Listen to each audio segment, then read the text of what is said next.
Well, welcome to this segment of Drawn to Whitetails. I am Drew Ramage. I'm going to talk about something that I'm a fanatic about, and that is trail cameras. And specifically on this show, we're going to talk about summer trail cameras, what you should be doing this time of year, and I'll say that this time of year, June, July, August, 1st of September, to get the best pictures that you can from your covert trail cameras or whatever trail camera you're using. First thing I want to talk about is the location that you're going to put these cameras. We like to put them on a mineral site.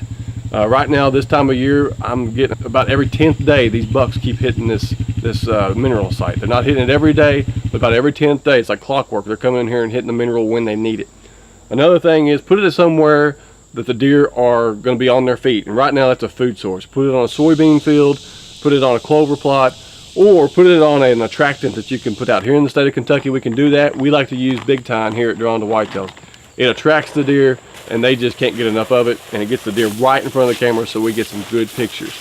Next thing, water source. That's another good place. This time of year it's hot, it's dry in a lot of places. If you got the water source they're hitting, consider putting that camera on a stand out in the middle of that pond looking back at the where the deer are coming to that pond to get their water. That sometimes can be a great place to get some pictures. I just mentioned it, stands. I always try to take a stand with me because you could find the perfect location for your trail camera, but the strap on the back of this camera, specifically maybe this Black Ops Maverick Black from Covert, I'm putting it out tomorrow. I always try to take a stand with me just in case I can't find the perfect tree to put that on. We like to use sticking picks here at Drawn to Whitetails.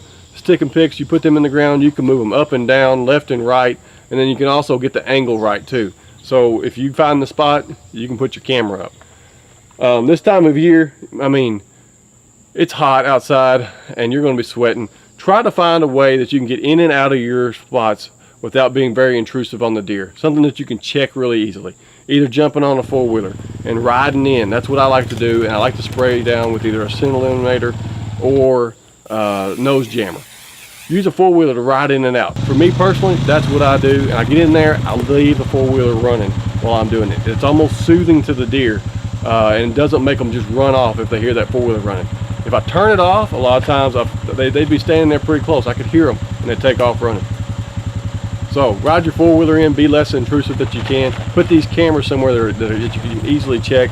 Do it at the midday, and if you've got some big bucks, mature bucks that you're checking, don't check them too often, and check them when the conditions are exactly right. Check it when the wind is right. Check it in the middle of the day, and check it when you can get in and out of there without being detected. Another thing, when you're going in and out, always take a saw with you. If you're establishing your camera, I mean, you may have to trim some limbs or some debris or some weeds or whatever when you're going in there to get you a good, clear line of sight for that camera.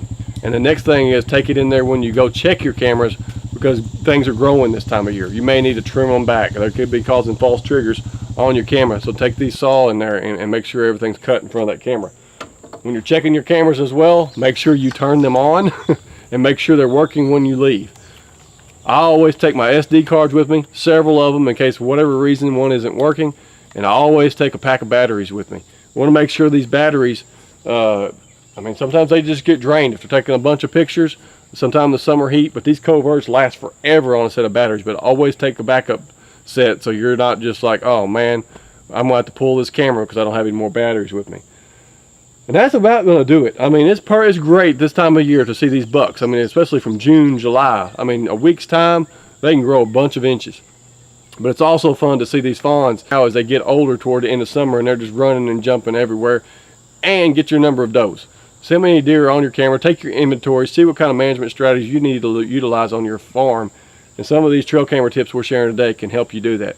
And then finally, once you get these cameras back to the house, you're checking the SD cards. If you don't have a viewer you're taking with you to the field, which I do recommend if you can, look at everything on these pictures. The doe or a fawn could trick that camera, or a small buck, but you can see that big buck in the background.